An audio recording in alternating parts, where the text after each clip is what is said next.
What's going on, guys? My name is Triforce Addiction. Welcome back to yet again another video today on the channel. So today I have some extra news pertaining to season 3, and this is something I normally don't cover, which is score streaks. But this one I wanted to cover like immediately when I heard the news, mainly because I do have a lot of background knowledge of this particular score streak that's going to be making its way into the game. So look, I don't know my general audience age. I probably should check that, to be honest.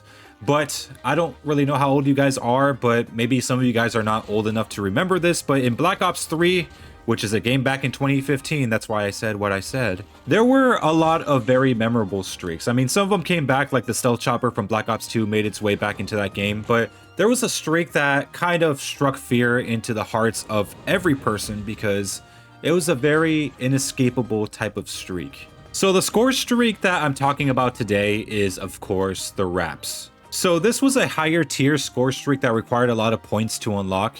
And this one was very feared, mainly because it involved a ship dropping a bunch of spiky rolling balls around the entire map, basically exploding upon impact, or I guess near any player that was in its vicinity, and it would just completely annihilate them. And the crazy thing about this score streak is that this was one of those that didn't despawn. So it would only ever despawn until you finished the last little spiky ball, or if the last one exploded. And one thing worth mentioning is that in Black Ops 3, it was a jetpack game. So you could fly in the air, hang by the walls, and crazy enough, it would still destroy you. This was a ground-based type of score streak, and it was taking down players that could like even fly up in the air. So imagine this score streak running in a game where basically boost jumping is not a thing unless you're playing BR or playing on that boost jumping playlist in the featured section. So yeah, this thing could potentially be very deadly. But of course, things in this game that come out from a past game usually get balanced differently, so for all we know, they could probably be taken out a lot easier than it was in Black Ops 3, because even when you shot at those things in that game, those things would still explode and still kill you anyways.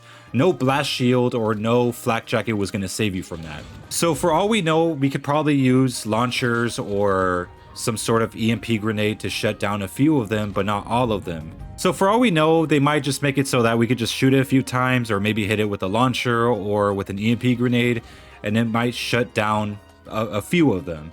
It depends on how close they are to each other, of course, because like if there's like maybe one around, yeah, I could destroy that one, but it won't destroy the rest. It also matters how fast these things are going to travel. If they're going to travel faster than what we could run, even if we have a knife with lightweight, yeah, it could probably be a problem. But keep in mind, it requires 1,500 points to actually get this type of score streak. So it is a very high tier score streak, right near the VTOL and just like the other higher up ones. It's not a score streak that everyone's going to be able to earn, unless like maybe you're playing against bots. But given that you do have to work pretty hard to get this score streak, I'm sure they're going to make it extremely lethal.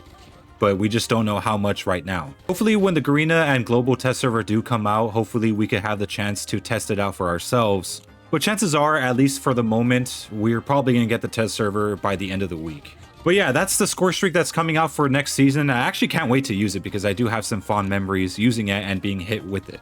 So yeah, anyways, I hope you guys have a wonderful day, and I'll see you guys next time.